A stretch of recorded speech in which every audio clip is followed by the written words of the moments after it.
मागणी अजून मान्य न झाल्यामुळे 27 तारखेला संप पुकारण्याचा इशारा देण्यात आहे। पुढची बातमी आहे अभिजित बिचुकले यांच्या संदर्भातली। अभिजित बिचुकले सातत्यानं आपापल्या वेगवेगळ्या वक्तव्यांमुळे कायम चर्चेत असतात। आता त्यांनी थेट राज्याच्या मुख्यमंत्र्यांना पत्र लिहिलेलं आहे। हे पत्र कशावरनं लिहिलंय तर निवडणूक प्रक्रियेमध्ये आता जो घोळ झालाय किंवा निवडणुकीचे निकाल लागल्याच्या नंतर जी पळवापळवी सुरू झाली आहे त्यावरनं बिचुकले मुख्यमंत्र्यांना सल्ला देतात।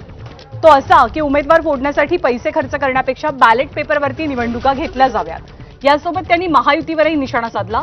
राज्याच्या सत्तेमध्ये महायुती म्हणून एकत्र असणारे भाजप, शिवसेना, राष्ट्रवादी स्थानिक पातळीवर एकमेकांच्या विरोधात लढतात आणि जनतेला वेड्यात काढण्याचं काम आहे, अशी टीका बिचुकलेंनी केली आहे।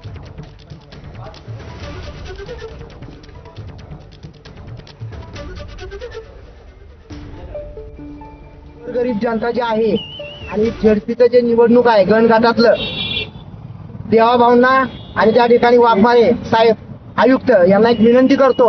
आज कर्नाटक राज्यामध्ये बॅलेट पेपरवरती निवडणूक होती, तर एक गोरगरीब जनता, शेतकरी बांधव, भगिनी, आमच्या मतदार यांची निवडणूक जर आता तुम्ही बॅलेट पेपरवरती घ्या, 5 तारखेला आहे ना, तुम्ही उमेदवार फोडून नेताय का रात्री? बॅलेट पेपर छापायला किती खर्च लागतो?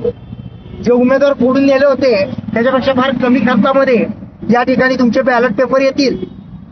संपूर्ण महाराष्ट्राच्या जनतेला कळेल की तुमचं जनतेवरती प्रेम आहे। ह्याच्या पलीकडे मी काय सांगणार आहे?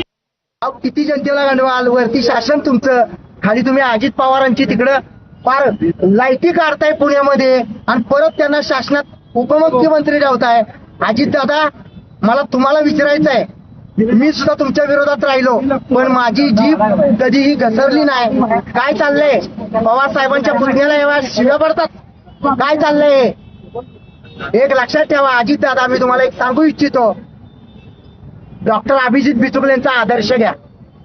कुणाच्याही दारात मी जात नाही। तुमच्या त्या भ्रष्टाचाराच्या नावाखाली भाजप तुम्हाला आतल्या हाताने हाणतंय, कसं सहन करता तुम्ही? माझे आदर्श घ्या Ajit Dada, you are my lovely brother.